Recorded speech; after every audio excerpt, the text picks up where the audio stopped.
You don't know what this is, do you? Aztec gold. The heathen gods placed upon the gold a terrible curse. 10 years we've searched. Every last piece we have found, save for this. Hello, Bobby. They've taken Elizabeth. Welcome aboard the Black Pearl. We must save her. Where do we start? Jack Sparrow. He talked about the Black Pearl. Make a deal with him. He can lead us to it. You forget your place. You are a blacksmith. If you spring me from this cell, I shall take you to the Black Pearl and your bonny lass. You're a pirate. Forgot one very important thing, mate. I'm Captain Jack Sparrow. Not sure I deserve it. You're not facing normal pirates. Cruel, demented, vicious pirates, to be certain. Say goodbye. Goodbye. But cruel, demented, vicious pirates who cannot be killed. The moonlight shows us for what we really are. That's interesting. We are cursed men. I hardly believe in ghost stories anymore. You best start believing in ghost stories, Miss Turner. You're in one.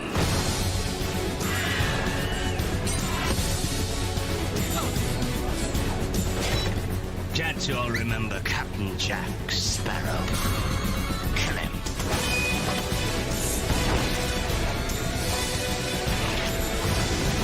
I'm gonna teach you the meaning of pain. You like pain? Try wearing a corset.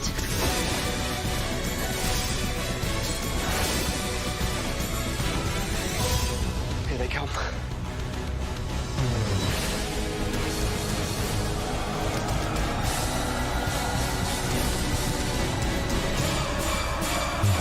Pirates of the Caribbean. Welcome. I was just getting ready to say hello and welcome to the show, and the cat was like, "Nah, not going to be having none of your professional shit." Hi, Chip. Well, meow to you all, and welcome to the periodic table of awesome. Oh, I've been upstaged by many things in my time, but Bec's cat, that's the first. Yep. Hello, I'm Quinny, and tonight we are joined by an amazing group of people. First of all, just introduce yourselves, fight amongst yourselves. Okay, I'm Bec. Yay. I got in there first. Yeah. Hey, I'm Jill. I'm Mel.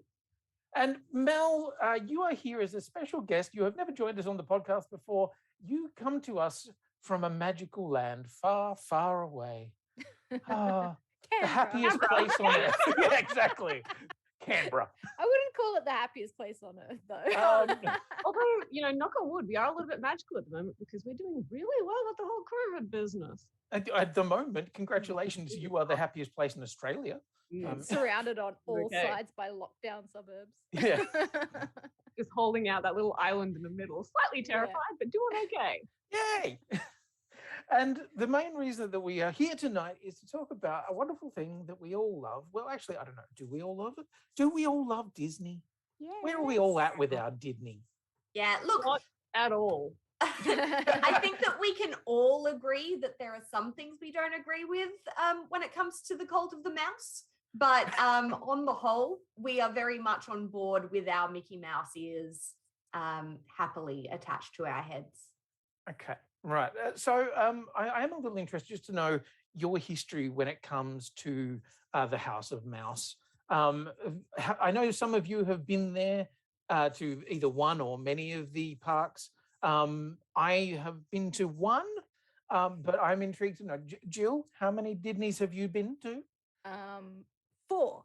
Holy shit. Okay, which ones? Euro Disney, Tokyo Sea and Tokyo Disneyland and Disney World. Okay. I'll go next because I'm going to be upstaged. I've been to 2 parks. Had COVID not ruined the world last year, I would have been at 4 as well. But I have been to both Disneyland and Disney World. One of them is Anaheim, Disneyland, that's the original, and That's Disney mine. World. Disney World is in Florida. Right. Yeah. I have been to one, and yes, Chip. Yeah. How many have you been to? None. None. He's clearly unhappy about it. Yeah. Take me to Disney World. No, I have been to Disneyland, the original one in Anaheim, and I think I spent about 4 days there in the middle of summer and nearly died of heat. It was, it was a good time, sort of. But anyway, that's the reason I was there was a very different reason, and we won't go into that. But suffice to Take us say, home. yeah, it was a lovely, lovely time, and I found the somebody said the monoculture that is Disney to be fascinating, utterly fascinating.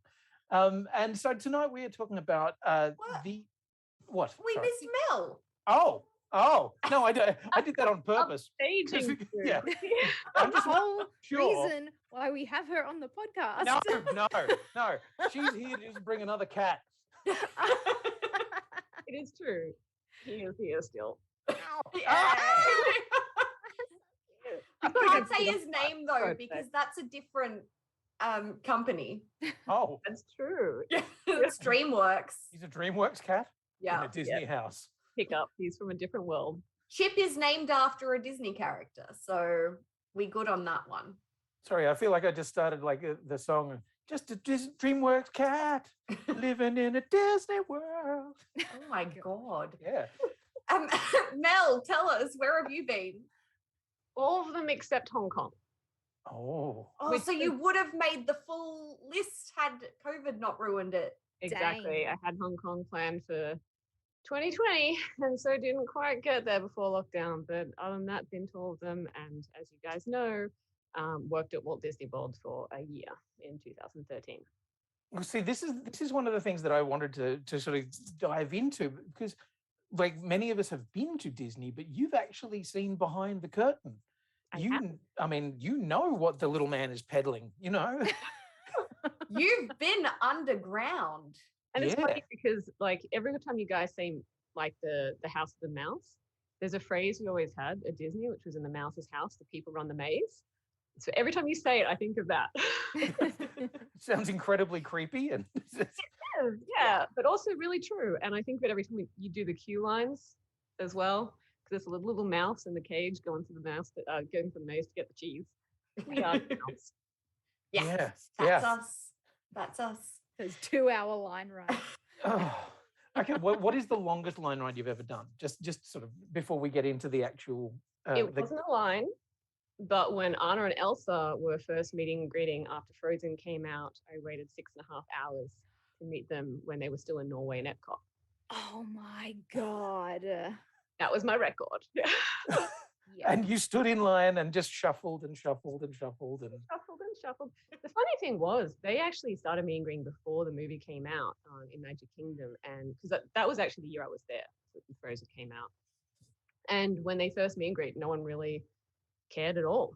You know, you could go straight up to them pretty much, and then the movie came out, and all of the merchandise sold out, and they had 6.5 hour queues. Damn. wow. And are we allowed to ask what you did at Disney? What was your role? Yeah, of course. I essentially, the way they do it is it's called the International College Program, and you go off a kind of preset set of roles that you can go into. The most common question we get is were you a face character, but actually as Australians we're not allowed to do that. And in fact, Racist. What does face character mean for those who aren't in the Disney cult? The face character means you're friends with the princesses, which Which is also a euphemism, isn't it? It is. Draw your own conclusions. But yeah, because there's so much training that goes into it, it's kind of considered a bit of an investment. And considering if you're international, you can be there for a maximum of a year. They don't let you do it.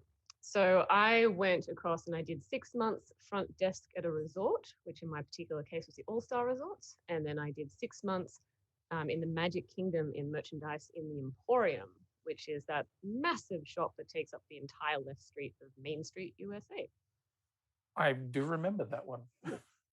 Walked into one bit of it and I was like, oh, this is a nice little shop. Walked into the next bit. This is quite a bit bigger of a shop. Walked into the next Yeah. bit. Fuck me. This thing just keeps going and it's still shop. Doesn't. Yeah. It's all the same place. Yes. Yeah, I thought it was lots of little shops. I was wrong. Excellent. So tonight we're talking about a whole bunch of different rides and I guess also experiences, because they're not all necessarily rides. And this is one thing that a lot of people get confused about Disney, is that a lot of things aren't necessarily right, or as Dean puts it in the chat, attractions. Yes, like the actual title says. Yes. So what, as a matter of interest, what were your favorite attractions or bits of Disney? Ooh. That's a question. What a big question. Uh-huh. Narrow it down to a park. So my favorite experiences at Disney are the parades. I love parades. I'm a big parade person. I will watch the same parade 20 times over and enjoy it just as much the 20th time. Nice. Okay. I have to add mine to that. I will wait for parades for 2 hours if it's considered to be a big crowd. And the Festival of Fantasy, which is the most recent one to Magic Kingdom, is absolutely stunning. Okay. Jill? I am a rides girl and I'm a park completionist. So I like to do the entire park. I have to see everything in the park. But for me, I love the rides. And yes, I have waited 2 hours for a ride. I don't remember which one it was. It might have been Indiana Jones at Tokyo Disney. We went on during spring break, so it was crazy busy and so hot in Japan. But my favorite ride has got to be Journey to the Center of the Earth at Tokyo Disney Sea. It is phenomenal. It's so cool. Yeah. Okay. This is one I haven't even heard of. And this is the thing that I love about Disney, is that each of the parks has a particular flavor. I mean, most of them have got very similar things, or I mean, they're a sort of replication, but they have their own kind of take on it, or a variation on a theme. So the reason that we're talking about all of this is because a particular one came out last week, an attraction turned film. And well, it's a ride. It is actually a ride. That one is a ride, yes. And it's one of my favorite rides at Disney. And I've been on both the version that they have at Disneyland and the one they have at Disney World. And they are both absolutely incredible. Right. So I was, funnily enough, when I went, I was kind of like, oh yeah, I don't think I mean, it looks a bit crap. So I was like, but I think that's why it's such a great ride, because it does give you this idea of being just a bit weird and a bit crap, and why would you go on it? And then you experience it and go, oh, hang on a second. So the ride we're talking about is, of course, Jungle Cruise. Mm-hmm. Yes. Originally called Jungle River Cruise. Oh, okay. To get all fun fact. Fun fact. So I actually recently watched the not the Imagineering special. What Behind the Attraction? Yes, the Behind the Attractions one, which are a new series that that are on Disney Plus at the moment. So I'd watched the Imagineering doco series, and it's it covers some of the same ground, but then these ones go right into a lot of depth as to the specific ride and the history of those rides. And I love about this one is that it is a bit shit. I mean, that's the whole point of it, is that it was a bit shit. And for a long time, it was kind of like, oh, this is hokey as hell. But you know what? Let's make it into something special. I think that's the charm of the ride, is that, the jokes are terrible dad jokes, but it's all done with such an amazing level of charm and nostalgia that it's such an enjoyable ride. Yeah, and go on. I think one of the great things about it is that you can ride it multiple times, and as long as you get different skippers, it's kind of like having different failed stand-up comics give you a tight five. That's what I felt like. Not wrong. And you can get different puns every time. But it's also, it is one of the older rides. It's just that it's kind of like the more outdated it gets, the more sense it makes. Yeah. I remember getting on it and going, oh no, this is bad. Like this is a really hokey. Look at the hydraulic animatronics over there, and they're oh god. But then I was listening to the skipper, and I was like, huh? What? Yeah. Like a joke came out, and I went, well, that was kind of funny, and then I realized that they were coming thick and fast. That's the point of the ride. Yeah. And it takes you a while to realize, if you're not familiar with it, that the whole point of the ride is not actually the animatronics or the ride itself like it is in most Disney attractions and rides. It's actually the skipper and the experience of going around in this little boat on a shitty little man-made river with lots of different really weird, not great animatronics. No. And like the one at Disney World has half of a plane that was originally part of the Casablanca set in another part of the park. And they've just taken all of these bits and shoved them in there. And then the skippers just make jokes and puns about them as they take you around this man-made river. Yeah. That's the ride. Yeah. It's all very tongue-in-cheek about how tacky it is. Yes. Yeah. And it's a great one. So tonight we kind of kick off. Now I believe that we actually have a clip of Jungle Cruise the movie, which is of course the new one that came out that's starring Dwayne "The Rock" Johnson and Emily Blunt. So I'm going to look at the And producer Jack now. Whitehall. And Jack Whitehall, who Oh, have we lost Quinny? I think Of we've all lost the jungle Quinny. cruises you could take in the Amazon, this one is undoubtedly the cheapest. But also the most thrilling. Heads up, coming through. Look out! Marauders. Natives. Ladies and gentlemen, the moment you've all been waiting for. The backside of water. It's the eighth wonder of the world. Buongiorno, Frankie boy! Mr. Nilo, please don't call me that. I'm going to keep your engine. I got my money, then you get it back. Frank owes me money!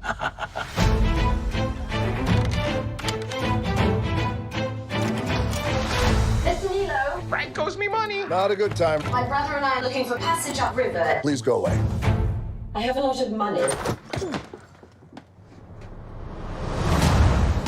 We're headed upriver to Lagrimas de Cristal. I gotta be honest, it's not a fun vacation. But you're gonna beg me to turn back. 10,000 to bring you there alive. Dead, it's 15,000. Why should I pay more dead? Dead, I'd have to carry you. Dead's a lot harder, lady. Here we go.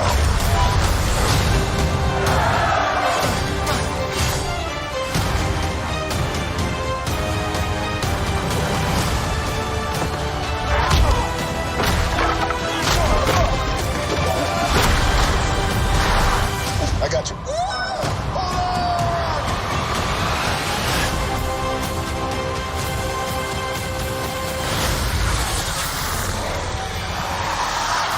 It's impossible. so good. So, and I'm still not sure whether we're back or not. We're back. We're back. Okay, right. No, sorry. Sorry. You started No, talking. I then... did because Dion started the countdown and then just went 5. I didn't even hear a countdown. We were waiting on Chip to give us the 1 to come back in. Yeah. Meow. Yes. So I have to say, I did not watch the trailer for this movie before seeing the movie, which I watched with Mel last night, virtually, the magic of the internet. But I was so confused when I heard they were making a Jungle Cruise movie. I know, Because right? how the fuck? Like, I was super hyped because I don't think I actually saw the official trailer, but I was in the room at D23 Expo when the movie was dropped. And so Dwayne Johnson and Emily Blunt were in the room And it was actually a wonderful little thing because they both had their own trailers cut where they were the main character.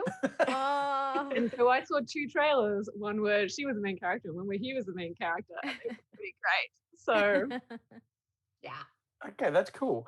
It's an interesting film. Like I was surprised at how kind of on point it was for the style of the ride. Because I think if I hadn't done the ride, I wouldn't have known what to expect from the film at all. Yeah.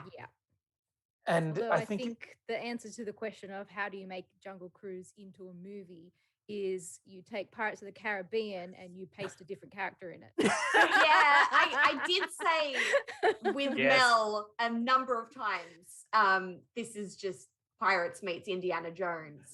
Yep, absolutely. And there's a couple of moments where it's like, oh, now it's the Mummy. Oh, Yep. now it's Road to El Dorado. Oh, Yep. like it's so cool. Yeah. If There's it a ain't broke, tick, tick, don't fix tick. it. So I do want to point out that there may be some spoilers discussed here. So there are a couple of bits in this movie that are actually really plot twisty, which was shocking. Like, Yes. holy shit, Yeah. where did that come from? No Yep. one saw that coming. And I Yeah. feel like we should not say that particular Yeah, bit. I don't think we should go into too much spoilers. Yeah. No. But just be aware that the fact that you know that it's very piratesy meets Yeah. Indiana Jones is a little bit of a spoiler in and of mean, itself. Even from the trailer, you can see like some of the stuff that is that piratey stuff, and that, to be honest, is some of the stuff that didn't work as well for me. Like the stuff where there is a whole bunch of conquistadors who are made out of various different CGIs. I was kind of like, okay, cool. Yeah. You've just done the Gore Verbinski part of Pirates of the Caribbean. You know, you've done the underwater monster things from Pirates of the Caribbean 2. Which one's 2? Yeah, that's two. Yeah, the You're Davy thinking Jones two. one. Yeah. Yeah. I think that's the big issue with it, though. It had a very strong vibe of this has been done before. Yeah. Yeah. And I mean, there were some actors in there that I was like, I don't even know why you're in this film. Like Paul Giamatti, I'm like, what? Why are you here? Cool, okay. Overall, having no idea what to expect going into it, though, I actually really enjoyed it. At the end, I said to Mel, Had a bit of a chubby.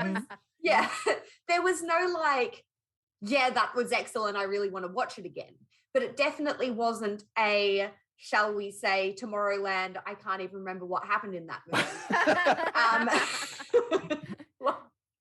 What was that? No one knows. I Googled it before this. I have seen it. And Yeah. it was like the antagonist is Hugh Laurie. And I was like, was Really? he? I have no memory of There that. and someone with robot. That's what I remember. Like, I have no memory of this place. But I remember feel this. like if someone said to me what happened in Jungle Cruise, the movie, I'd be able to give you a brief overview. Whereas Tomorrowland, I'm like, there was a kid and a Jetpack. house. The sci-fi. Yeah. Yeah. And that's the thing. I think it does work quite well as sort of an actionary adventure Yeah, it film. was super enjoyable. I mean, it's got all of the, the check boxes ticked. It's very formulaic, but it's fun. And that's all you really want from a Disney movie. and the thing is, I think they've been smart and put a couple of very, very strong characters in there. Like, The Rock is a great leading guy who you kind of enjoy being around, and he's got all of his charm and big muscles and everything. Yeah, he doesn't really make a bad movie, that guy. No. And then you put him up against Emily Blunt and make her, kind of a fine combination of Rachel Weisz and Brendan Fraser in The Mummy in one character. Yeah, I pretty like much. it. She's I pretty like much it. both of them. Yeah. And then you have Jack Whitehall. And I Essentially have to say, doing his shtick of being a British person abroad that he's done for however many series with his own father. I literally said to Mel in the first 5 minutes, I was like, is this Jack Whitehall just playing Jack Whitehall again? Yeah. Like, Yep. it is. But also delivering some of the most adult jokes I have ever heard in a Disney film just so beautifully. So beautifully. Like the first one came and I was like, is that a dick joke? Yes. And then the next one came and I was like, It just kept going. Yeah. we're doubling down here. I like it. I like it. I'm here for it. Yeah, he's great, and sort of has this sort of. The thing I liked about him is that he was the buffoon kind of offsider who we've seen in so many other Disney movies. He's your bumbling sidekick character. LeFou. He's your LeFou. Very much the Mummy as well, with the woman who's got it together and her brother that probably Very the Mummy. but is there for some reason. Yeah. The one who is definitely going to die were it not for the help of everyone around them. I was a bit concerned though, and I don't want to get too spoilery with this, but I felt like there was a potentially damaging stereotype being played on with his character. I feel like we should be excited that we're making strides in the right direction with representation in Disney movies, but also just be aware that this is a caricature and maybe not really the direction we want to be going with all characters who identify this way in future. It does take a turn and and evolves over the course of the film, and also knows how to throw a punch. Yes. Which I loved. I really enjoyed that he was as physically capable and not purely bumbling dipshit. Was actually a fleshed out character and had a whole bunch of good stuff going on. And could swim. Yes. Unlike other characters. Would have been more helpful in that scene than, other characters were. Yes. There are bits at the start that I was kind of like, oh, Jesus, we really are leaning heavily on the Pirates of the Caribbean kind of, bumbling fights through beautiful Chaotic landscapes. action. And there was a bit that was literally ripped straight out of Indiana Jones. And I was like, there was a bit that was literally ripped straight out of The Mummy with the ladder at the start. Oh, yeah. That's literally just The Mummy. Yeah. Which is not a Disney property, by the way. And it does have one of those hilarious moments where it's like, oh, your bad guy is very strange. Yeah. Bad guy. It was like, oh. Okay. But if you need a bad guy, you just throw a German at it. It's fine. Pretty much. That's around that time, Yeah, true. Yeah. That's how these things work. So compared to other Disney properties, well, Disney attractions turned films, how do we think this one ranks? And what others do we have? So we've obviously got Pirates, which we talk about quite a lot because it spawned the biggest and most well-known spin-off. So Pirates, which was it's horrifying to look back at when you realize 2003. I was 12. Oh. Yeah. Oh my God. Yeah. I think it was, but I can't math right now. Yeah. So based on the ride of Pirates of the Caribbean that started in 1967 and hugely successful film series until the end. Well, the first one was hugely successful. I would say Jungle Cruise is probably the more successful Pirates of the Caribbean film. In recent years, yes, absolutely. Yes. Yeah. I mean, what I feel like we could be doing here is setting up a beautiful Disney cinematic universe. Oh no! Don't say that. I feel like we don't need any more. No more cinematic universes. No. Please, let's just give it a rest. I think that Pirates accomplished something that they hadn't been able to do previously. And what's interesting is that the Haunted Mansion movie came out the same year as Pirates. Did it? And so must have been in development at the same time. Both of them are based on Disney rides. And interestingly, those rides are right next to each other at Disneyland. That's true. Yeah. Literally right next to each other in Port Orleans. So yeah, the funny thing about it though is I remember Pirates of the Caribbean coming out and being a big deal. Like that first film everybody lost their shit over. It was a big deal. I thought Haunted Mansion came out like a year or two later. No, same year, 2003. It must have been later in the year or something, because I do remember. Yeah, the it was talk. later in the year. It Yeah. was later. It was end of year 2003. Because I remember very clearly the talk being like, "Oh, is Disney going to do another thing like Pirates?" No. No. Sadly not. I wonder if there was something at Disney. Like, have you heard of that DreamWorks thing about getting Shrek? No. Because it's like Prince of Egypt and the first Shrek movie were being in development at the same time, I think. And if you failed on Prince of Egypt, you got sent to Shrek. I think that's from memory, but I'm pretty sure it's those movies. They kind of been out at the same time. That's blowing my mind. Someone fact check me on it, but I'm pretty sure it was those two. That's blowing my fucking But mind. I'm wondering if it was separate, where it was like, if you failed on Pirates of the Caribbean, you got sent to the Haunted Mansion movie. Oh. Well, it's funny because the Haunted Mansion opened a couple of years after, the Pirates of the Caribbean. The actual ride, the experience, opened 2 years afterwards, and by the sounds of it, had a, because I started watching that episode too, had a fairly tumultuous kind of creation, and I feel like Pirates stayed fairly similar to what it has been for a long time. Whereas Haunted Mansion has evolved a lot more. I actually think that the Haunted Mansion is a ride that I enjoy a lot more than Pirates. Yeah, I gotta say the Pirates ride's kind of boring. Even when they reskinned it with like the movie characters in it, it's not fun. I will say there's I mean the thing at the moment is that those movies were popular enough that one day you guys have got to get to Shanghai Disney. Yes. Because let's see how we go with that at the moment. The Pirates of the Caribbean ride there is a whole different level of Pirates of the Caribbean.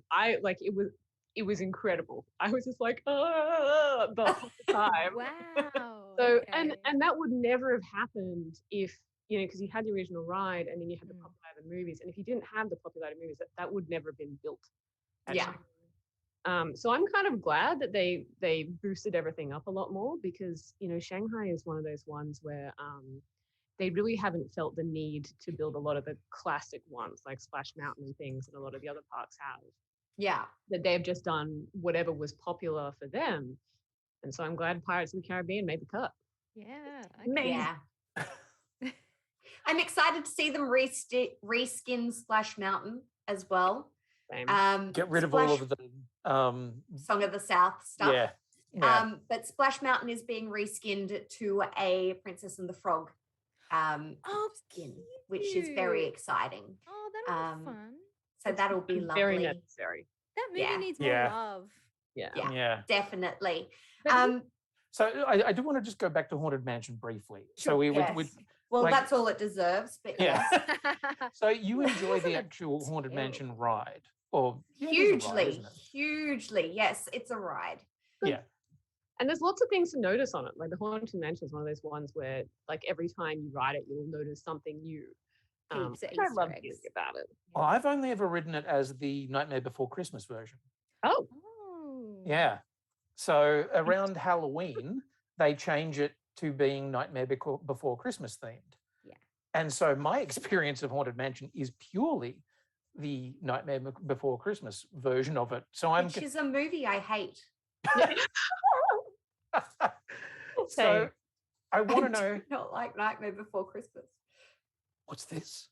It's interesting because that skin was the answer. Because I mean, what we're talking about here when we're talking about turning rides into movies is essentially we're talking about, Disney has an endless number of metrics over what rides being accessed and how many rides people are on average doing in a day, what rides are popular, and so on and so forth. And I don't think it's a coincidence that they were making movies for those rides that were right next to each other at the same time, because essentially that's what's telling you is that that's actually a very quiet corner of the park. Yeah. And that they redistribute the crowds. Worked really well for Pirates of the Caribbean, and popularity of the ride soared, but for Haunted Mansion, not so much. They had to come up with a different idea to bring people over to that ride when it was starting to get a bit quiet in popularity. And now, it gets a resurgence every Halloween. which is smart. Like, you know, especially if it's a relatively easy reskin. Yeah. One of my favorite photos, Mel and I went to Disney World together 2 years ago now. Why was it so long ago? But there's a photo, because they take the ride photos, there's a photo of me just looking awestruck at something in the Haunted Mansion while Mel's doing her tour guide thing, like pointing out something in the ride to me. I love that rides, so many rides at Disney, but the Haunted Mansion in particular has so many of those fun little tidbits that you would not necessarily know if you only went there and just sat on it and didn't do any research or didn't have anyone with you who was really big on it and you didn't go through it a couple of times. Just so much fun stuff in also, them. I just want to like clear my name a little bit here. I'm not always that annoying. I specifically requested it. Yeah. I should say others as well, and everyone wrote it once, like just watching, and then anyone who wanted it, I wrote as a tour guide and was like, and then there's this, and then there's this, because one of the experiences I actually got to do at Disney was the backstage tour of the Haunted Mansion. Yeah. So I actually got to walk through it. So what does that look like and entail? So it's not something that's publicly available. So I should put that out there straight away. Sorry. You see it with the lights on, right? She's better than you. Yeah. It was actually something that was done as a cast reward because there was a particularly rough couple of nights that my crew lived through. And so they took us and you had to get there at like 6 a.m. in the morning, which meant those of us who hadn't been working had like essentially just come off the clock at 3 a.m. and were like napping in the cafeteria to go through. But yeah, so essentially they walked us through. We rode the ride just once normally. We rode the ride and you were allowed to take as many photos with flash as you liked or keep a flashlight on. There's actually not a lot of lighting other than emergency lighting. So there's no ride it with the lights on as such. But you're allowed to like spotlight stuff if you wanted to and take photos. Cool. And then we toured the ballroom. So I have danced in the Haunted Mansion ballroom both as a ghost and as a human. Ah, that's so cool. That's good stuff. And yeah, they take you on a tour around and they explain everything and tell you all the kind of secrets of the mansion. So it was an amazing experience and one that I will. Also, you get like a little thing that says you're a caretaker of the Haunted Mansion. Did you find all 999 ghosts? Yes. Very interesting. Yeah. Every single one. Yeah. And there's lots of ghost stories too with the Haunted Mansion. Yeah, like actual ghost stories, which is always lots of fun. Wow. Because there's the fiction ones and then there's the real ones. Yeah. Dion makes a point that he's nobody's been asking for the trailer. If Dion has the trailer, because I do want to talk about the film very briefly of the Haunted Mansion. Dion, do you have the trailer of the Haunted Mansion film? No. You are cordially invited to the historic Gracie Manor, where there's room for the whole family.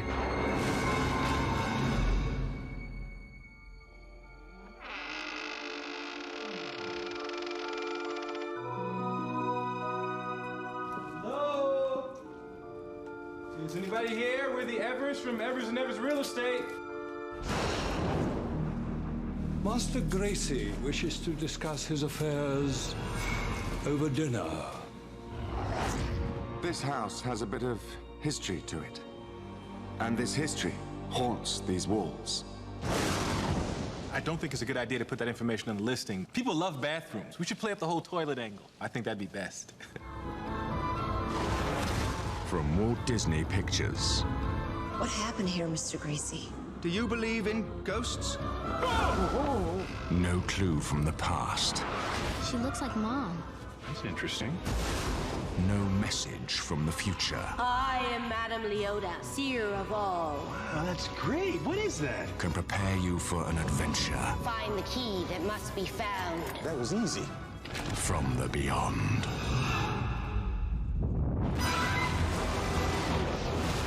Hey! I'd really rather stay on the ground. Can I stay on the ground, please? Oh!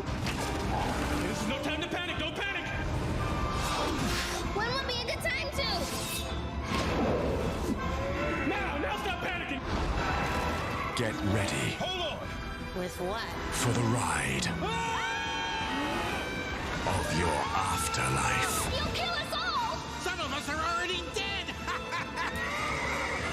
Eddie Murphy. Dark spirits from the grave, come forth. Don't you make no dark spirits come out while I'm sitting there. Wait till I leave before the dark spirits come out. The Haunted Mansion. Oh, God. What? I watched it this morning. It's not that bad. It's no pirates, it's no Jungle Cruise, but it's not that bad. I Look, looked it's like a not small section great. of it, and I was like, "Oh, this is fucking terrible." I mean, there's some cute Easter eggs in it. I do like that they have the singing busts, and they're the voices of the Dapper Dans, and I thought that was kind of cool. That's nice. That's nice. So Yeah. the Dapper Dans, for those who don't know, How tell about us. that, man? Tell us who the Dapper Dans are. They're a barbershop quartet at the Disney parks. Oh, I wanna, like, I don't want to be like backstage all the time, but No, one of the please. funny That's things why you're here. That's why you're here. Yeah. This is precisely why we brought you, Melanie. be backstage. Whoever you are. Got it. One of the funniest things about the Dapper Dans is I actually shared a break room with them when I was on Main Street, and they loved to play ping pong, and they have tap shoes. So whenever they were playing ping pong, you would hear the of the ball going back and forth, but you would also hear the of the tap shoes. Oh So my it was a God. musical number every time they were on break. Oh my God. Dapper Dans for table tennis at the Olympics. Yes. Paris, please, 2024. Let's see. That would be amazing. I would love to see that. Yeah. Yeah. Love the Dapper Dans. The Dapper Dans, and there is a pirate gang, and I can't remember their names off the top of my head. They may only be at Disneyland. But there is a group of pirates who roam around Port Orleans and play what's it called? With the sea shanties. There you go. They play sea shanties. Got there. Ping pong? Ping pong. They play ping pong in tap shoes. No, they play Odd sea for a pirate, shanties, but, you know. and they harass in a very loving Disney way the guests Right. at Port Orleans. So it's really lovely to see those sort of roving entertainers at Disney, and I think that's something that a lot of people who haven't been to the parks don't really get. The fact that it's not just about going and standing in these lines and going on the rides. There's so much else that just happens around the parks that being there is an experience in itself. And a lot of it, just miss it because you can't plan to be there at the same time as them, because a lot of the time they're not, not advertised as to being there. So it's kind of like the magic of just running into things. But that's part of the planned experience, isn't it? Is that you want the feeling at any point in time you could round a corner and find a magical experience that somebody else hasn't had. And one of the things I love about that show, the behind the rides or whatever it's called, attractions. Thank you. I've got to think with rides. Not everything is rides, Quinny. Yeah. Is that idea that they want you to do the ride or the attraction multiple times because you will experience different things each time. Yeah. And every day that we went to Disneyland, there was a different thing that I noticed or a different thing that I saw, or, you even if you went on the same ride twice, you go, oh yeah, that's cool. That's different. Yeah. And if there's one thing that I love about Disney, and the thing the first time I noticed it was when I started playing Disney Infinity, which was that Toys to Life game that from a few years ago. Oh, we're familiar. Oh yeah. Is that their corporate branding structure and their everything Disneyness is so solid that the moment I booted up that game, there was a tiny piece of music, and I went, "Oh, I'm in Disneyland." Yeah. Yeah. And they pipe smells into different areas of the parks to make it smell like you're in the Old West, or to make it smell like you're outside a bakery. Yep. Like popcorn or fairy floss. Yeah.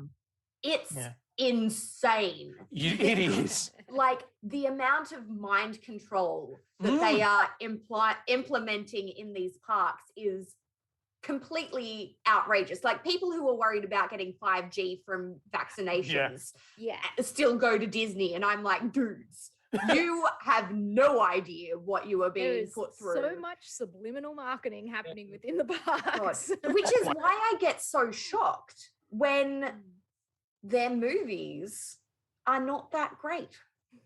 I know. When things like Tomorrowland come out, and like, even if they're not the worst thing that's ever happened to the history of movies, they're definitely not the best.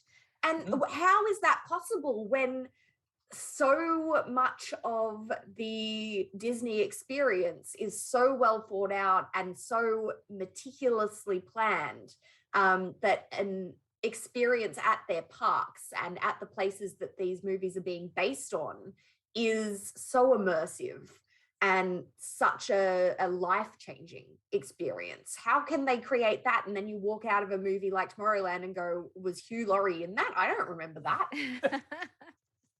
And a lot of it depends on why it was being created. Good example, Cars movies. Why is Cars so popular? I don't understand. 4 to 8 year boys. I'm a big fan of Cars. I Are you a big fan of Cars 2, 3, and Planes, though? No, I'm a big fan of the original Cars movie. Right. And I had a Lightning McQueen binder for year 12. For my HSC, I had a Lightning McQueen binder. Yeah. Look, the first one was fun enough, but the rest was merchandise. Yes. It was basically that they identified a market that they hadn't tapped into.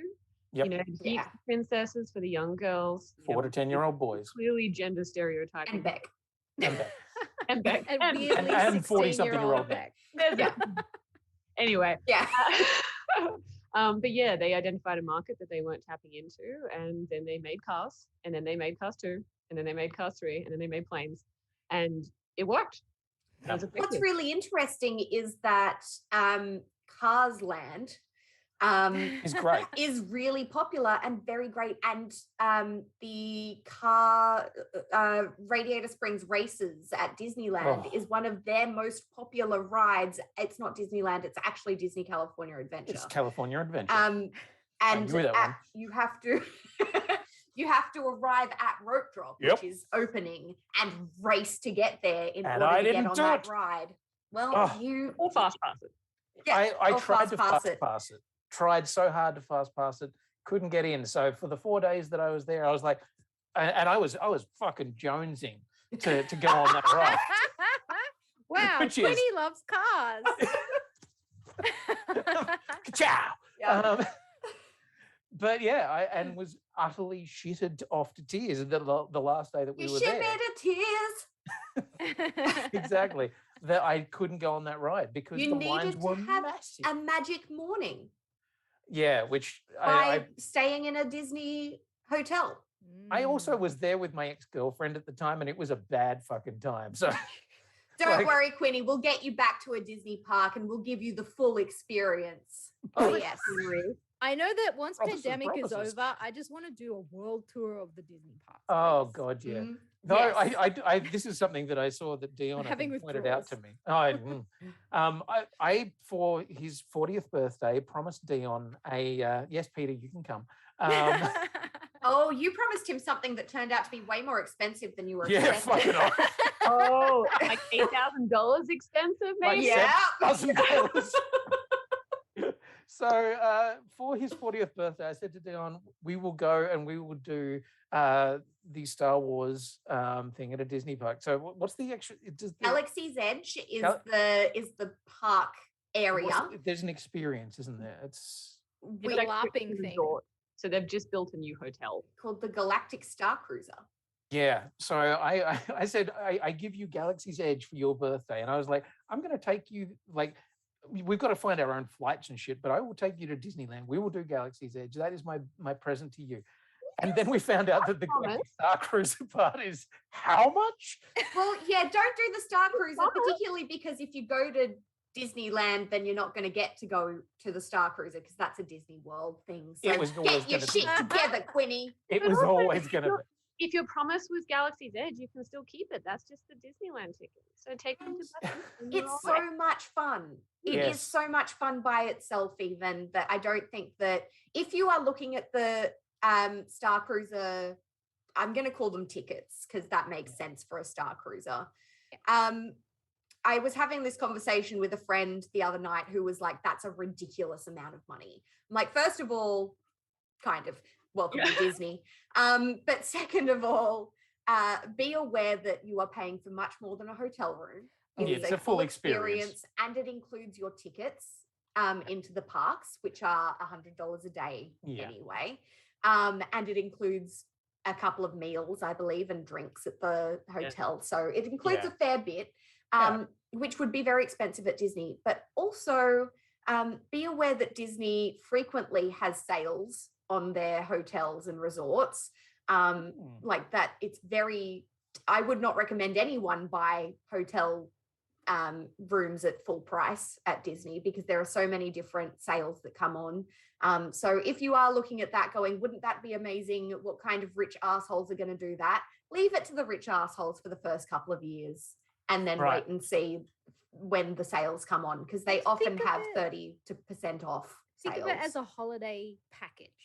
Oh, yeah. Rather than just a thing. And I don't know that I could have sold D on it if I said to him, I want to give you my holiday package. My dick in a box. It is. I mean, I'm really fascinated to see what happens because it is being pitched as a fully immersive experience, and Disney has done immersion pretty well for a long time. Anyway. So well. The sounds and everything else. So to take it even further, I'm curious if this is going to entail like tailored plot lines that you go through over a couple of days. Yeah. I have a sneaking suspicion you're going to come into contact with a lot of casts and actors that are that you come across. So I'm like, you may even end up with a lightsaber. I don't know. I think it's LARPing. And it's pretty much a LARP. And so I'm that sounds fucking amazing to me. Yeah. It could be absolutely incredible. And people do come out of it saying, actually, if you can afford it, it's really worth the money. It's $1 billion LARP. It's so much money. Like that's what it is. It's but when I say it's $1 billion LARP, I don't mean that we're paying billions of dollars. I mean Disney has put in billions of dollars into creating this LARP experience. So yeah. You want to walk into a full-size Millennium Falcon and fly the damn thing? Yeah, you can. And everyone is encouraged to dress up like they belong on that ship, which is something that I walked into Galaxy's Edge with a group of people who had already been to Galaxy's Edge at Disneyland, and I wasn't with them for that trip. So I was the only one who hadn't already seen the Millennium Falcon at Galaxy's Edge. I walked in, saw the Millennium Falcon and cried. I am not young. I am quite an emotional person, but not usually when it comes to the Millennium Falcon. But the experience of rounding a corner in a world that feels like you have literally stepped into Star Wars and seeing a life-size Millennium Falcon in front of you with these incredible cliffs. You can't see anything else in the world. It looks like you are on a different planet. It looks like you are on Batu and the Millennium Falcon is docked in front of you. I bawled. Like it was embarrassing, and I feel sorry for everyone who was with me. They were all very understanding. But we've all done it a dozen times ourselves, so like yeah. But we were all dressed up as well. We all Disney bounded. And the fact that I got so emotional over that and that experience was so incredible. I got to fly the Millennium Falcon and I got to punch it. It was great. The fact that that was so incredible tells me that the experience of staying in a hotel created by Disney to have that same experience, but on an even deeper level, you would die. Like, you're just going to be dead. Yeah. But also, like, it's entirely possible that they will do the extra magic hours specifically for that resort where you can access the two, like Gal said, like an hour before or after. And so you are walking around that area of the park with just people from the resort who are all dressed up appropriately. And so it does turn into that fully immersive experience where you don't have someone that's, you know, dressed in a Winnie the Pooh onesie or something. Yeah. Billy Joe Bob and their 4 kids from down south. Yeah. There for the weekend. Get your head over here. Which is, these are the things that are really interesting to me, coming back to our Disney attractions as films thing, is that Disney seems to do really well the other way, where they are turning their films into attractions. And I think that they actually do that even better. I mean, Cars World doesn't just which is Radiator Springs, doesn't just take the movie and then slap some like posters on things and reskin it, and there you go, you've got Radiator Springs, have fun. They actually build a 1950s diner, and they actually build everything that came from the movie, and they expand on that universe in a physical park. And when one of the cars drives past you and it has a full animatronic face, that you know, and you're like, well, holy shit, that's an actual fucking full-size car that's talking to me. Yeah. It's amazing. And it really is. Because I think that documentary that Quinny was talking about before, that's currently on Disney Plus, that did a really good job of exploring the different eras of park building and the kind of golden age that we're currently in, where they're seeing it as very much worth the investment, in the budget and putting the manpower in. After there was like a few years there where they were really pretty spread out, unfortunately, and a bit dry.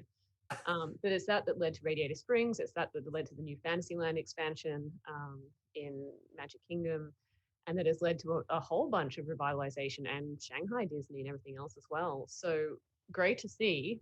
And it means they throw stuff at it now. And the Tokyo parks are being expanded as well. I think they open next year. There's new parts Disney Sea expansion with all the Disneyland different opening. plots is going to kill me. I need to point out, and Casper said it in the chat, but Marvel Academy, Oh, I yeah, need I was to wondering. go. Oh, I need to go. So there's some interesting stuff with Marvel and Disney in that they cannot have Marvel at Disney World. Oh, really? Yeah. Yeah. In Florida, Universal. Oh, because of the Islands of Adventure. Yep. Absolutely. Right. And then Sorry, I know what that means. The rest of the people might not.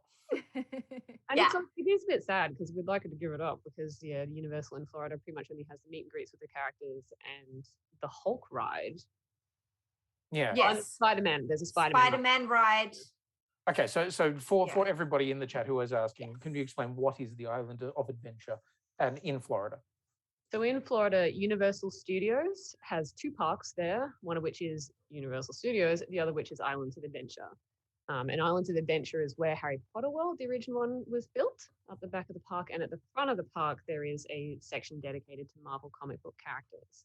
And so you can meet the X-Men, for example, and you can ride the Incredible Hulk ride, which made me black out one time. Oh, wow. And then there's like the kind of 4D immersive Spider-Man ride. The Spider-Man ride's fun.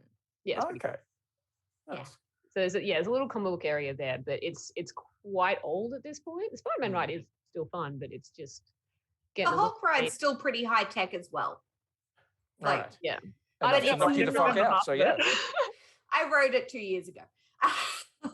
But the thing is, it still feels very much like it is not at all integrated into what Marvel are currently doing. It is not MCU adjacent. It's just comic books, and very generic comic books. Like, you've heard of the Hulk. Here's some generic Hulk shit. There's no like fun in jokes. There's a couple of past like security ID tags that say Bruce Banner on them, but that's about it. Right. Sometimes you get harassed by the Hobgoblin. Yeah. Cool. It's not like there's nothing particularly immersive about it or fun like Disney do. And we can say so many bad things about Disney, but they do immersion so well. And so because that is in the Florida park, that means that the Florida Disney World cannot have the Marvel Avengers Academy. Yeah. Park rights Right. is a thing, just like movie rights is a thing. And so currently on that particular coast, it belongs to Universal. Which I don't is know what the why expiry is on it. which is why the Tower of Terror, is it called the Tower of Terror? And not anymore, but it's the Guardians of the reskinned Galaxy ride. Guardians one. Well, it's the Tower of Terror still at The Hollywood Hotel is what you're the Hollywood Hotel. Speaking Tower of Terror. which, It's something- still sorry, let me finish the thought. That ride is the same ride but skinned differently on each coast. So it has been turned into the Guardians of the Galaxy escape ride in Disneyland, but remains pretty much the same at Disney World, although I believe it's had a reskin. I think it had a bit of a refurb, but it's still the same. It's Twilight Zone theming. Yeah. So that's an interesting one because this is something that I wasn't aware of before I started doing research for tonight's show. Is the that movie. There is a movie of the Tower of Terror. Is that a Kirsten Dunst? Like, isn't it? Yes. Yeah. Yeah. And it's one of those things I was like, really? And Dion is of course asking if we'd Would we like to see the trailer? Chat, would you like to see the trailer? There's drop some 17 emotes in the people chat. watching. Let us know if you would like to see the trailer for Tower of Terror. Yeah. Yeah, Yes. Yes. Okay. There's lots of yes. Steve.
Okay, so there you go. I just off mic then. Peter's saying, did someone make this in iMovie? I love a good direct-to-TV movie. Oh man. Yeah. I really want to talk more about the rides and the inspiration Fuck the behind movies, whatever. but the fact that so much more thought seems to have gone into the Tower of Terror, the ride, and why it even exists. And what it looks like because of the fact that Disney is so involved in their immersion, that the fact they put so much effort into the ride and then they make that what are you doing? The funny thing is the first time I ever rode Tower of Terror was the one in Tokyo. And the story is completely different to the one in the States and in other parts of the world. Because that's the one that ties into the Society for Adventurers and Explorers.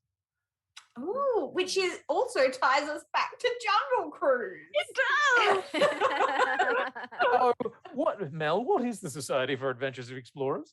So I didn't want to like step on the Jill's story there. Go for it. But yeah, I mean, it's something that Tokyo kicked off, and it's like Disney has adopted it and just is ready to run with it. So I'm waiting for it to become a Disney Plus series or something.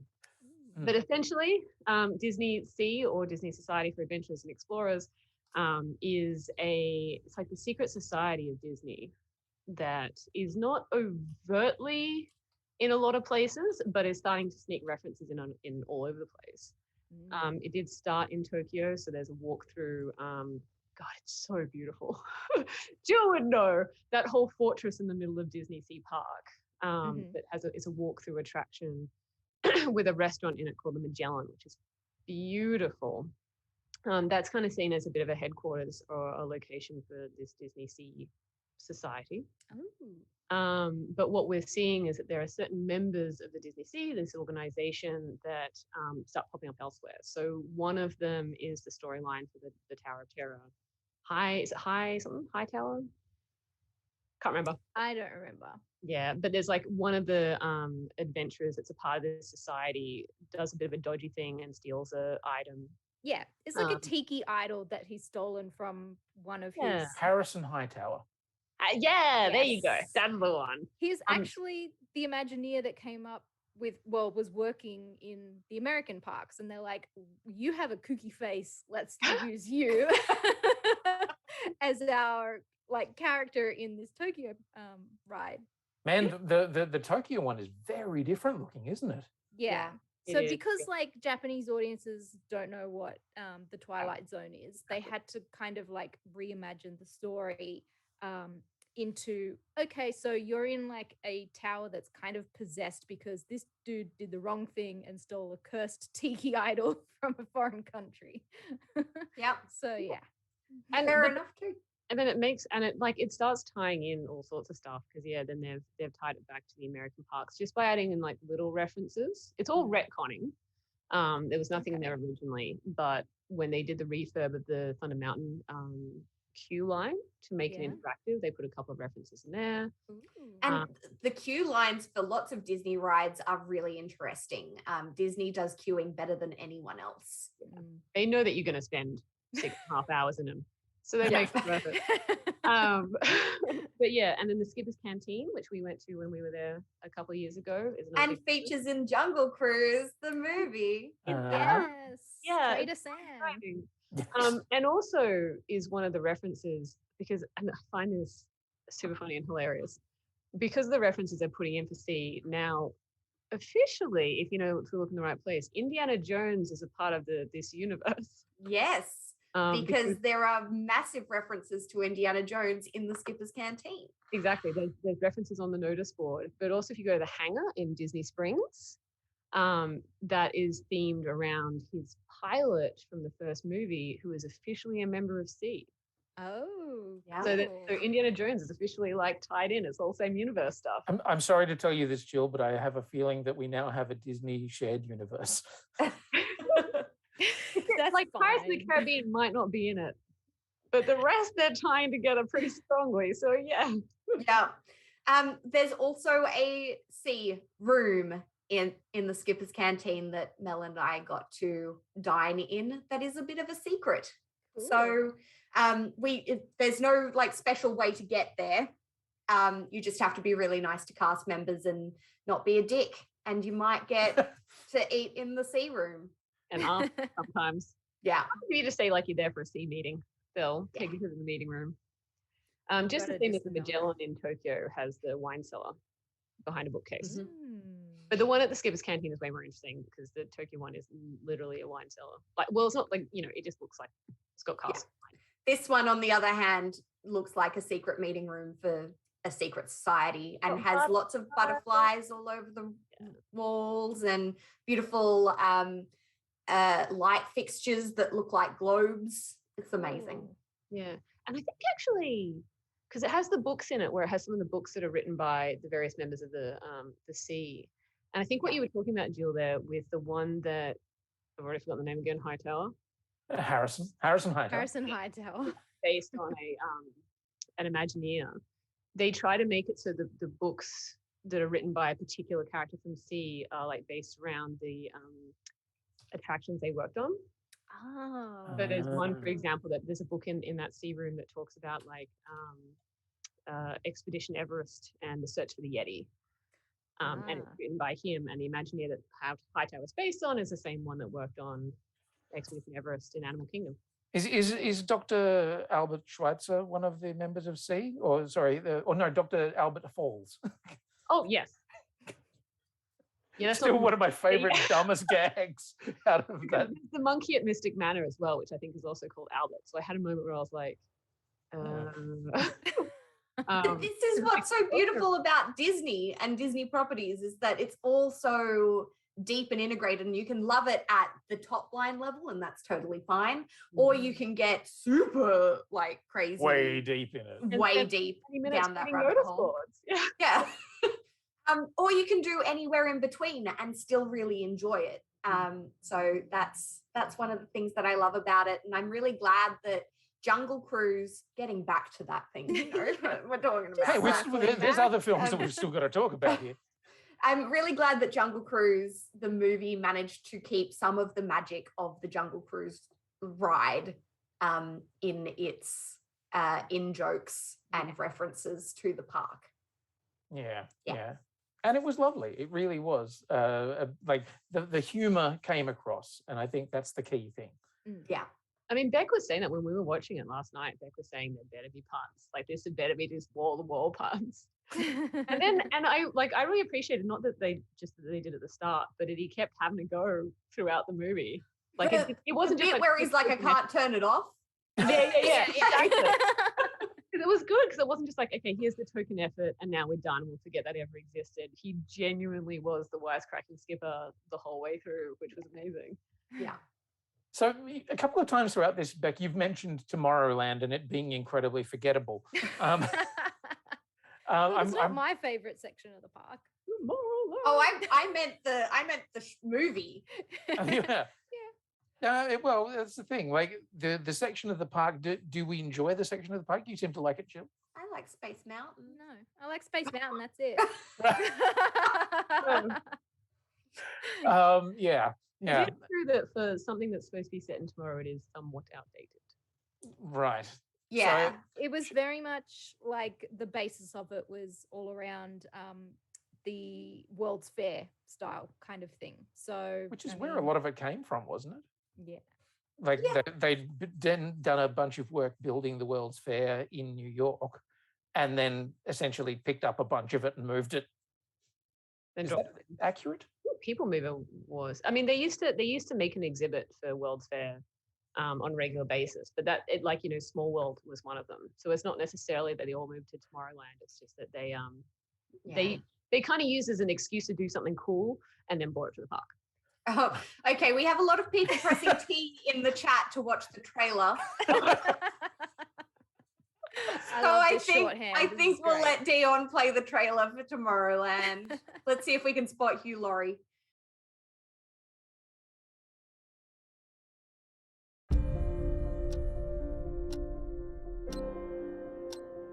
With every second that ticks by, the future is running out. Newton? That's not mine. What's not yours? The pen. I've never...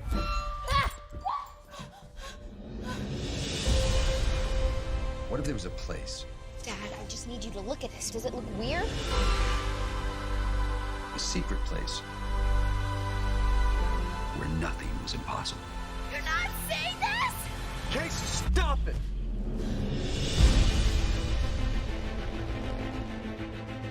Go away! Did you see the dog? Cool. I want you to take me there. Take you where? Where'd you get this? Who are you, kid? What you saw was a place where the best and the brightest people in the world came together to actually change it. We've been looking for someone like you for a very long time. Why? Did something happen over there? Something bad? They followed you here? Oh, Come on! Get in! how is this a good idea?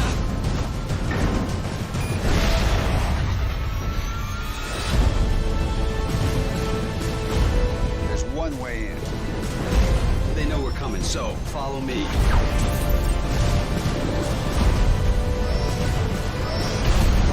All the people, why me?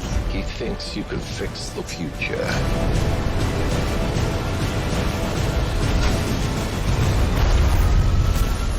Hang on!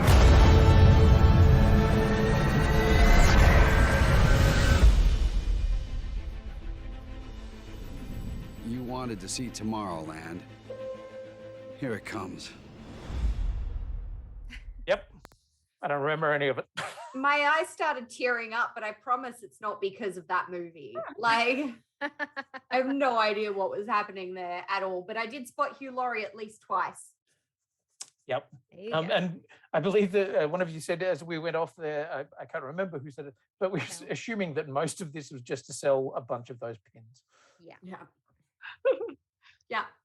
Yeah.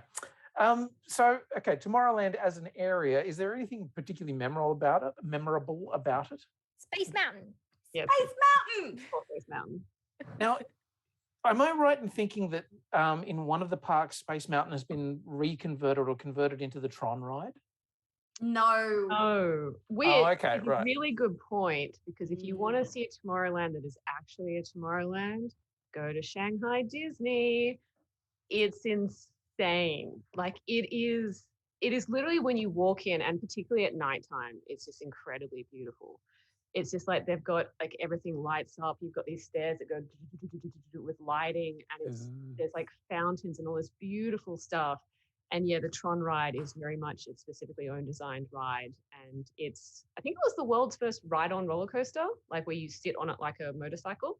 And then they put a big thing across your back to like lock you in. Yeah, I was going to say, how do people not fall off it? Yeah, it's phenomenal. And I was really lucky when I went to Shanghai Disney. It was actually quite quiet, and so there was no queue for it. And so we just went around and round and round and round and round. And we were like, let's do the front. Now let's do the back. Let's do the middle. Like, see which is left. It was stuff. It's incredible. Yeah. Yeah. It is one of the few things that I like.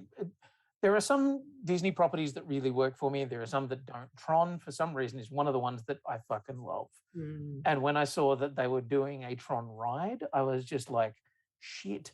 Yes, Don't I shock need me that. at all, Quinny. I think anyone who knows you would go, Quinny and Tron. Yeah, yeah. It works. It just no one knows why. It just does. It does. Yeah, yeah. I don't know. I love it. And I looked at that and I thought, it looks cool.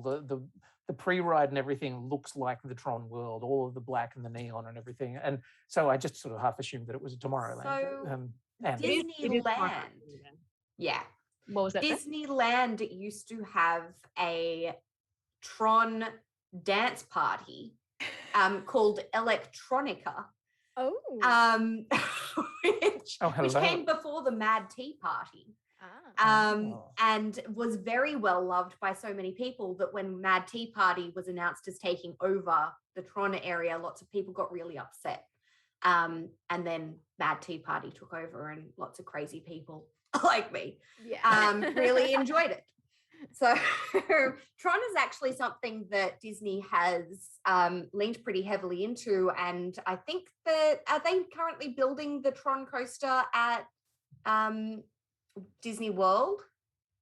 Pretty sure they're building it. Yeah, they are. I don't know. Yes. I don't know where they're putting it though. Right next to Space Mountain. Are they? Yep. You like Space Mountain? At the back of it. I love Space Mountain. It's dated, but it's fun. I like Space Mountain too. Yeah. What? Electric Boogaloo? Yeah. In What? Euro Disney. It's got a corkscrew twist and it's freaking wild. It's a whole different ride. Like, Yeah. if you have been to the American parks a lot and then you go to Disneyland Paris for the first time and try it out, do not expect the same thing. It's far closer to Rock and Roller Coaster. In the sense of it's indoor, it is actually a proper roller coaster and has very much the same feeling. Right, because I think I went on the Space Mountain and I was like, is kind of hokey. For those who aren't aware, Space Mountain is a wild mouse style roller coaster, which is one of those ones that's very compact and tight and has lots of bends and throws you around a lot. But it's in the dark. Yeah, Pitch and that's frightening. You can't see the track. Fun story, I have ridden it with the lights on. And in fact, by accident, I rode it with the lights on before I rode it with the lights off, which was an interesting experience. Because again, that was another backstage tour that was actually on my birthday that year. But yeah, that roller coaster is one of the ones in Disney that has a maximum height as well as a minimum height. Because if you are a certain level of tall and you put your hands up, oh yeah, bad stuff's gonna happen. And let me tell you, when you do it with the lights on, it looks like bad stuff is gonna happen all the time. Yeah, it feels very close to the head. Shit. Okay. It's actually scary with the lights on than off. Like, to be honest. So keep your hands down while riding Space Mountain. If you're super tall, like if you're totally normal, it's totally fine. Put them up. But like, if you're a basketball player, there's actually they won't necessarily, they don't make it super obvious. Like, you know how they have that the line guide for kids. Yeah. You must be this high to ride. Yeah, there's not a super obvious one outside the front, but there is like a stripe along one of the walls where if you walk past the cast members check, and if you're taller than that line, they're like. Cast members are what staff at Disney are called, by the way. True story. Yeah. Everyone's a cast member and you are always on stage. It's a show. They are putting on a show. What, even if you're backstage in the rat runs underneath? They're not called rat runs. No, but they're utilidors. And also, you just said it yourself. It's backstage. Right. Okay. Anytime you are public facing, you are on stage. Sorry, I like Britta Kengas. It's not a cult. I swear, it's not a cult. It's a cult. It's a cult. None of us are under any illusions as to whether or not it's a cult. Okay. I look at the chat and I realize that there is one last trailer that we've got. Now, there is another film that was released in between all of these that we have. I know we don't have the trailer for, but I want everybody to go and look for it anywhere, just because I think everybody should know just how this shit. This is an Epcot ride. Oh, is it? I believe. Okay, well, no, let's all be on the same page with what we're talking about. Okay, first, yeah, I was going to say. Quinny might be talking about something else. I want everybody to go and look for a thing. I'm going to get the thing and put it in the chat.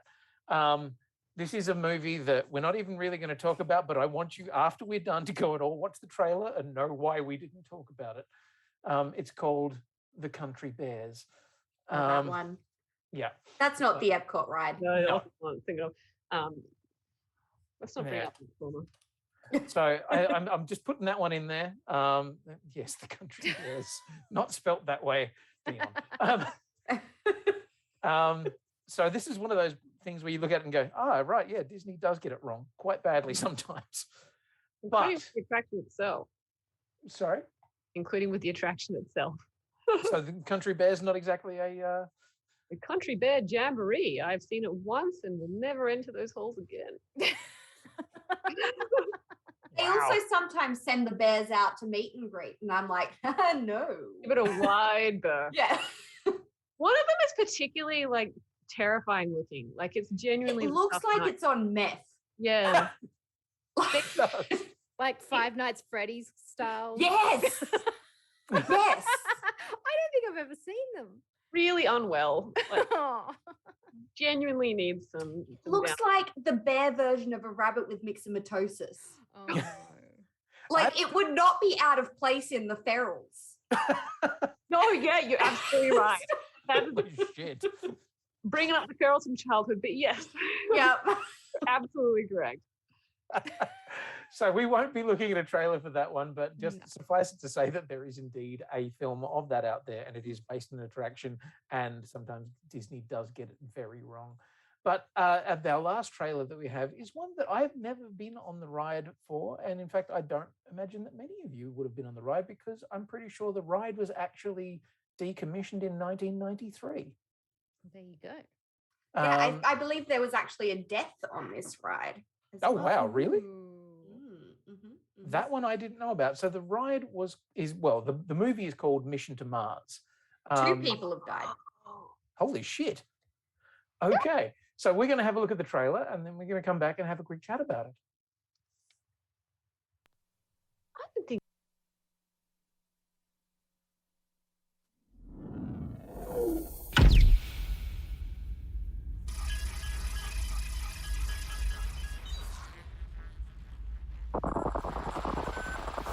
This is a truly anomalous formation. It's unlike anything that we've seen so far. We're trying not to go too nuts up here, but we think there's a good chance that this could be water. Of course, if that's correct, then we may have found the key to permanent human colonization. Yes. Okay, we're ready to light this candle. Let's go to Mars.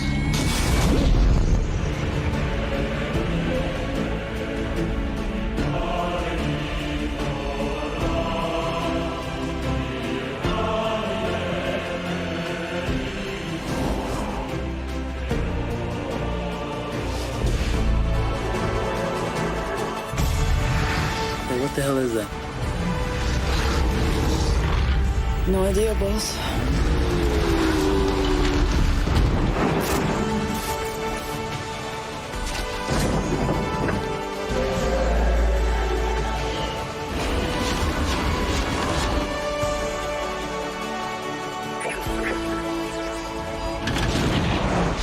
Prepare to abandon ship. For centuries, we've searched for the origin of life on Earth.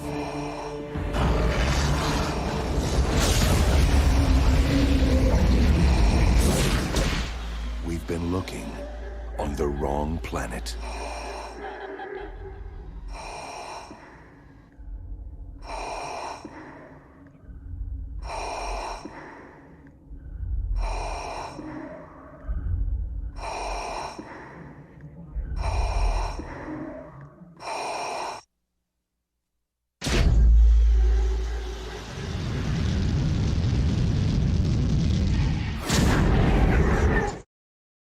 So that one is Mission to Mars, but that was based on well, it has been replaced. Is that right? There's a different No, so attraction Mission now? to Mars is Tomorrowland Disneyland ride.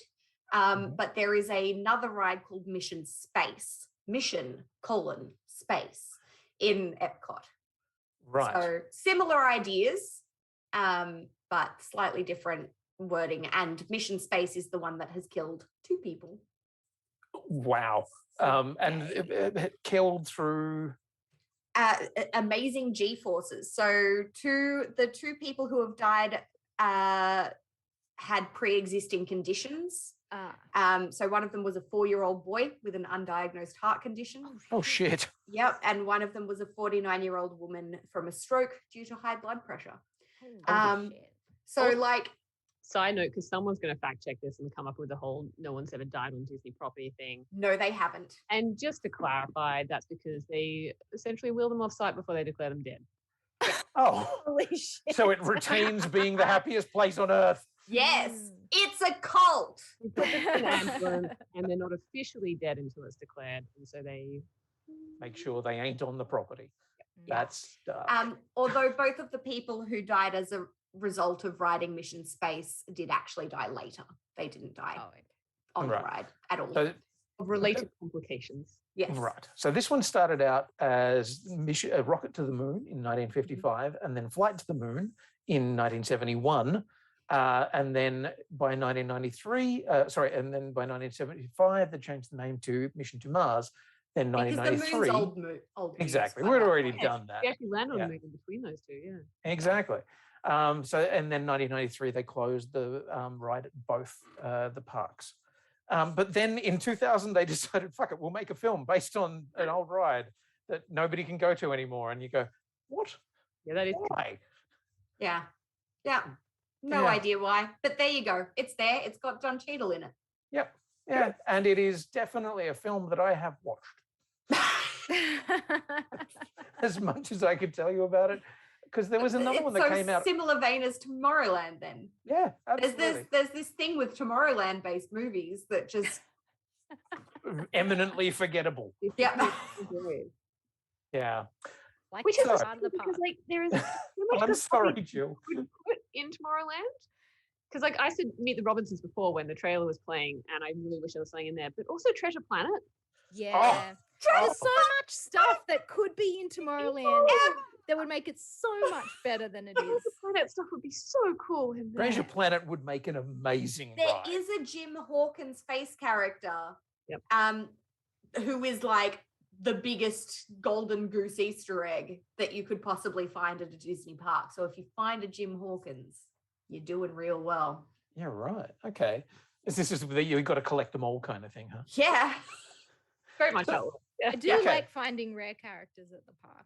Halloween is the best for that. What do you mean a rare character? How does that work? Well, like Mel just mentioned, Halloween at the park, they have a special parade and you get to see a lot of the villain characters that you wouldn't normally think you would find in a park. So like even the anthropomorphic villain animals from Pinocchio. Oh, wow, right. Are in it. All sorts of cool stuff. There's been the Hades, villain? Hades and Meg, which you don't Even get to Bowler see Hat usually. Guy has come out at Halloween. Which one, sorry? Bowler Hat Guy from Meet the Robinsons. Oh, right. Yeah. A film I haven't watched. It's basically there is like a consistent rotation of characters that's like the princesses, the Alice in Wonderland characters, the evil stepmother and the stepsisters, the Fab Five. Like they're the ones that you see every time Mary Poppins. The Fab Five not being For Queer Eye for the Straight Guy. I did wonder. I'm like, that's a weird crossover. But The cool. Fab Five is what members of the cult call Mickey Mouse, Minnie The Mighty Mouse, Duck Donald Duck. Oh my God, it's a cult. Yeah. Jesus. The top tier characters. If you see, for example, Esmeralda, if you see, depending on the park, Mulan can be considered rare. Like she's always at Epcot, but rarely in Magic Kingdom. Yeah. There's special places to find those Exactly, special ones that characters. Aren't out very often. Who were your golden gooses that you wanted to catch? Jill? Golden geese. Gooses? That we never did, or that we were really excited to catch? Both. Rarities. Remember, like, okay, so my biggest experience at Walt Disney World was in 2013 when Mel worked there and I went to visit her and she took me and my friends on guided tours. Like every day she could take a day off, she took us to the park and it was the best experience. And Bec can attest to it because she's been to the parks with Mel as well. Yeah. But like going to Epcot, Food and Wine Fair, hands down the best time of year to go to Epcot. I was there for it too. Every section of the park, you will find a princess. Yeah. That like corresponds to that country. And so it's the best place to find princesses if that's your deal. It really is as well because it makes for really good photos and the backdrop is like super appropriate. Like if you meet Belle swore and at a princess in Epcot when I was there. What? I'm sorry. You swore at a princess? Fuck off, Cinderella. No. I was shocked. I was not expecting to see her. It was very hot. It was a disgusting day. It was really bad. I was really like feeling quite unwell because Epcot is one of the parks that doesn't have any shade cover over it, and it was disgustingly humid. I was running around trying to find just some water. I just really wanted water. And I'd finally found this water. I was like taking this big swig from my Halloween Disney mug, trying to find the magic again, taking this swig as I ran back to find my friends. And someone goes, bonjour. And I'm like, oh, fuck. Bonjour, Belle. And she runs past me. Pardon my French, Belle. Wow. Oh, bless. Oh, my God.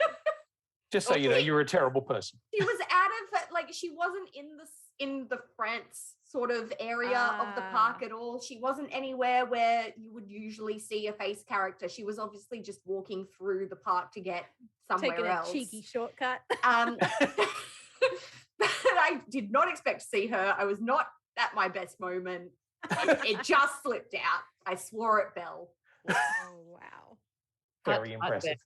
My magical moment, my absolute highlight was Mel taking me to the Ohana restaurant for breakfast and I got to meet Stitch. Aww. Stitch is my fave.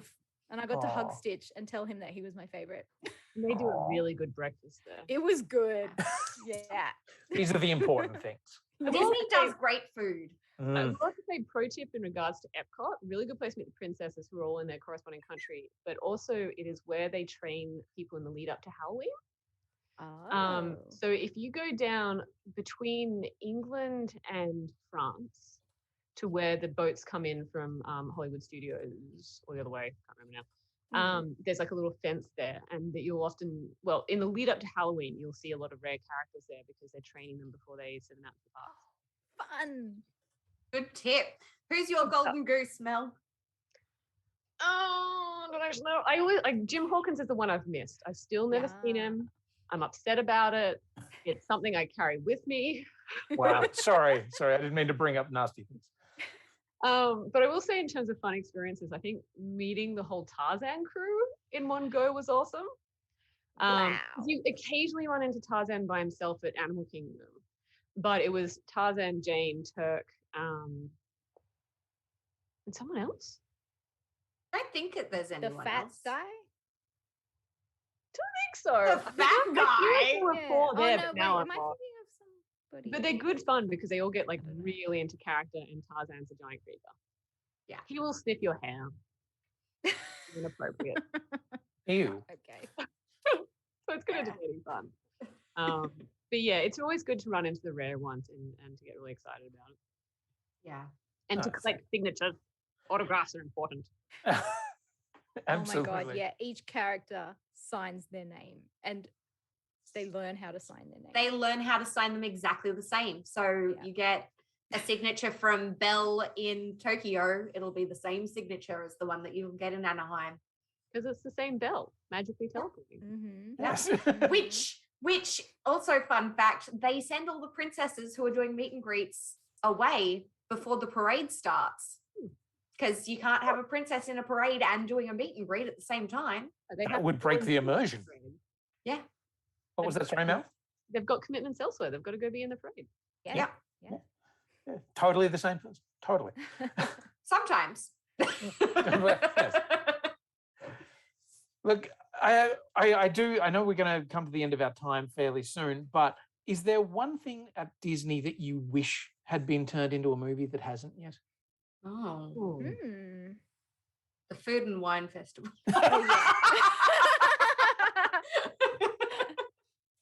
If there's one thing I want in lockdown, I want to be able to like go online and order a Food and Wine Festival to come to my house. I literally just got an SMS from Cheese Therapy, a shop called Cheese Therapy, telling me that my cheese order is arriving tomorrow. Oh yeah. So that's very exciting. That I'm excited. I ordered something from Pepe Seo and that's breakfast tomorrow. Excellent. Yeah. One thing Crumpets. from Disney that I feel like Expedition Everest would be fun. Which and one? if we're tying in the whole Expedition Everest would make sense. Yeah. I think that would be pretty good. That's the one with the Disco Yeti. It never works, ever.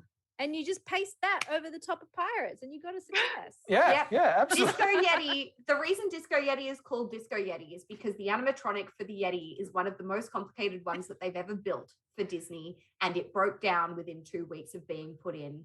And so rather than fixing him, because he would be way too expensive to fix, they put in strobe lights to make him look like he's moving as you move past him. And so he's the Disco Yeti. Wow. Oh dear. It's very effective. Great ride, though. Yeah. It's a frightening ride. Oh, okay. Right. So it's another scary one. It is another scary one. Although the photo of Mel and I riding it, we both look really bored because by that point, we've decided that for every ride photo, we have to look as bored as possible. So we weren't bored, but the photos make it look like we were. Okay, so that's your vote. I like that. Jill, do you have anyone that you would like to see? Nothing I can think of off the top of my head. I mean, most of the stuff that I've written is already like a property sort of thing. So Yeah. I mean, there are some we didn't talk about, which are things like Dinosaur. Oh shit! Because I Animal Kingdom stuff. Sorry, Animal Kingdom stuff. Yeah, I've never been to Animal Kingdom. It's an intriguing place because it's essentially, that time that Disney tried to be a zoo. And just succeeded pretty well way at it. better than most zoos. Yeah. So yes, if you do get a chance, the movie Dinosaur that came out in 2008, I've got to just check on that. Sorry, is actually based on the ride Extinction Agenda, I think it's called. There's a ride called Dinosaur. Yeah. Well, the ride was literally, it was called Countdown to Extinction originally, and then they changed it to be Dinosaur alongside the film. Sorry, the year 2000's Dinosaur is when the film came out. Which makes sense if you've been on the ride to call it Countdown to Extinction, because you're going to fucking die. Yeah. Yeah, the CSI guy screws us over. Yeah. God. They send us back to the point where it's like a couple of minutes before the meteor hits. Oh. They've got to try and get you out. So it's just the Land Before Time again. Didn't remember that now. Except less traumatic. Less traumatic, less child death. Probably a good I thing. leave a gun on that ride the year I was there. What? Yeah. Florida man, what are you doing? I feel like Mel has so many stories to tell about Disney. Yeah. So that's actually a very good point. Dion has put in the chat, but if you would like to hear more conversations about Disney and more discussion about the parks and the rides and all that kind of stuff, I see a whole bunch of D's in the chat. Already. That's concerning. I know, right? They're solicited D's. It's okay. Yeah. We asked for those D's. Solicited D's. I'm uncomfortable with this, but there you go. So, which being the case, we may well look at doing more of this. Mel, would you like to come back and talk about Disney more? Can't shut up about Disney. It's just giving me permission and validation to do what I do every day anyway. So sure. Well, then keep an eye out on this space, because if you like it, we'll do more of it. Yes, definitely.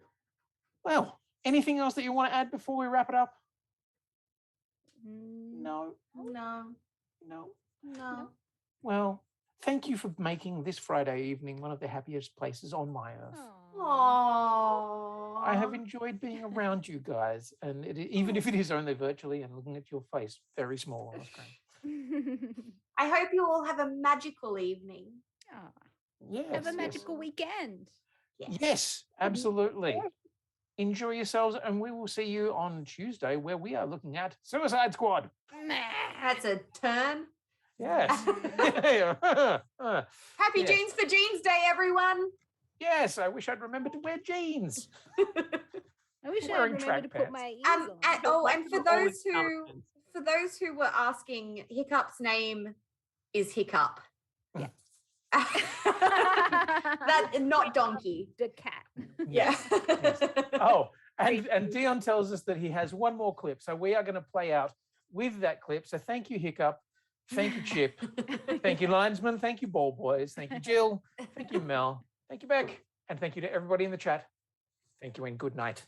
Thanks, Quinny. Trading for a package of sunshine and ravioli. Macaroni, if you want the thing you love. You did it! Congratulations! World's best cup of coffee. Great job, everybody.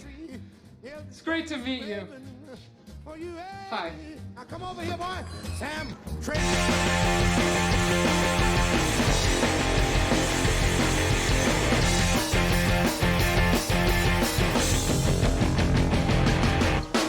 I wanna live in a world full of heroes, not sit here counting zeros in a cubicle downtown. I wanna look out my window, see 'em flying, and swing across the horizon as I cheer 'em on so proud. Big powered girl keeps staring at her face, and call Colossus and have him teach me ways, and then we'd exercise. I'd be one of the guys. Martial arts from iron fist and wall. I'll dance her up and teach her all my songs.